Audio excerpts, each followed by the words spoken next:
Good evening. My name's Jason Debley, and tonight's whiskey review is an American whiskey, a Kentucky Straight Bourbon, Buffalo Trace.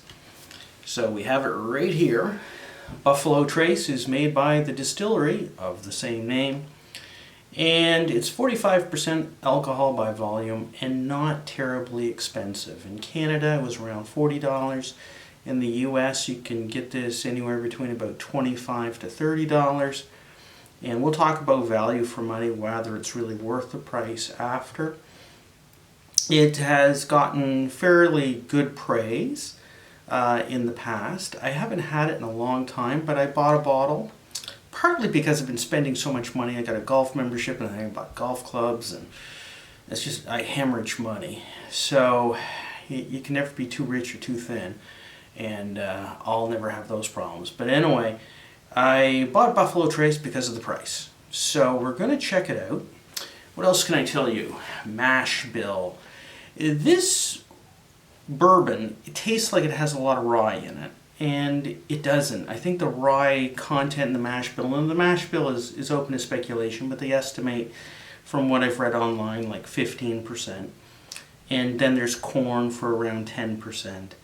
And then 75% is corn, 15% barley, 10% rye. So 15% barley, 10% rye, 75% corn.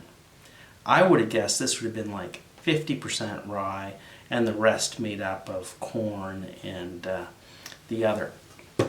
So, having established that, bourbon, I like bourbon. I used to love Jim Beam Black, but I loved it 15 years ago when it was simply called Jim Beam Black, and it was aged for 8 years, and you could only get it in the domestic United States.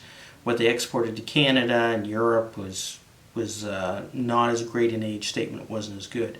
In fact, Jim Beam Black about 15 years ago was, they would say on the back label, by the way, it's aged 8 years. So it's phenomenal stuff, and you could buy it for like $24. So I like bourbon. Since then, they dropped the age statement on the Jim Beam Black. Now it's like aged, I think, maybe 6 years, and it's a real, I shouldn't say this, it's a disappointment. So Jim Beam Black, rethink. Okay, glass. We need a glass. I had a glass. Where did I put it? Oh no. Oh, there it is. Yeah. You so know this is not rehearsed or scripted. Okay. Cork stopper. I think this is important. It goes to quality. It says that the producer wants to make a decent drink for you. This Jim Beam Black, plastic. No good for nothing. Some stuff comes good in plastic, but not a lot. Okay. Just my personal theory. 45% alcohol by volume. This is a good ingredient in a cocktail too. Okay.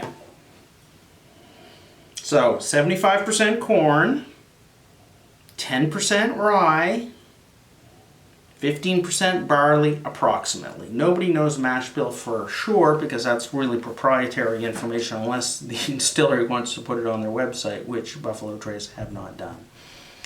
Okay. The nose. The nose has got a real signature house style. Like, as soon as I nose this, I know it's Buffalo Trace. And that's a compliment. It is nice. It is corn,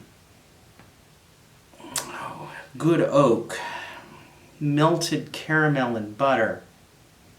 It's 45% alcohol by volume, but you're getting no bite, no tingling of the nostrils. It's fragrant, orange rind, cinnamon, rye bread.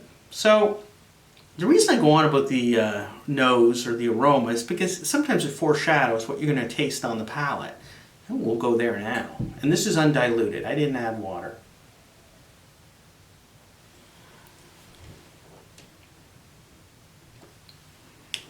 Concentrated orange rind, spiced marmalade, and then comes a lot of mint, coriander, nutmeg, And then there's peppercorns.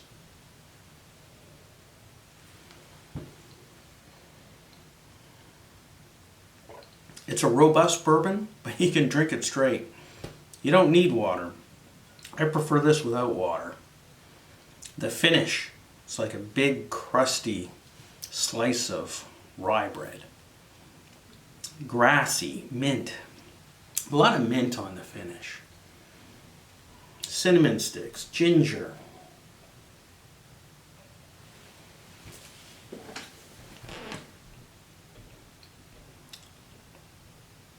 It's balanced. It's not biting. It's not hot. There is no age statement on Buffalo Trace. But purportedly, speculation is that the whiskey blended in here by the distillery is 7 to 9 years old. And I would concur. It tastes like bourbon that's aged for about 7, 8, 9 years. It reminds me of the old Jim Beam Black, which has fallen by the wayside. We'll try the Jim Beam Black. I mean, that wasn't really the purpose of this review, but we got here Jim Beam Black Extra Aged. I don't know if they've got an age statement on here. I didn't really intend to review this. It's around the same price point as that. Nose, not as good. Kind of like a wet plank of wood. Now I'm nosing it from a tumbler. I know that's a bad thing to do, so we'll just go to the taste.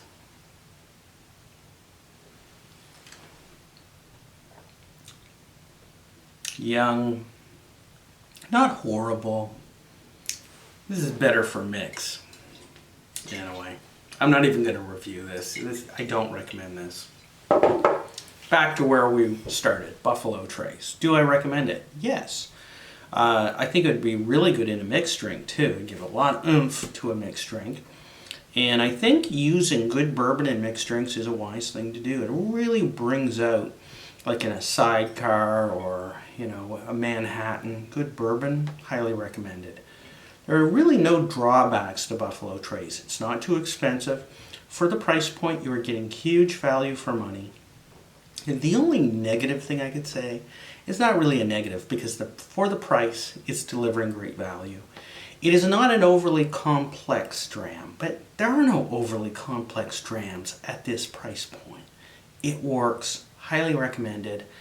As a staple bourbon, I would, if somebody asked me to start putting a numeric score on bourbons, this is 85, 86. It's, 80, if 85 is a baseline, this is 86, 87. And this bourbon, it's like 79. Okay, thank you for tuning in, and next week I'll try to review another whiskey. I think I'm going to go back to the Scotch world. I know I've been away a bit, but I get busy with work, like really busy, and then I come home and I'm exhausted and reviews don't happen. Anyway, take care. I'm going to try to get one out next week, like Thursday.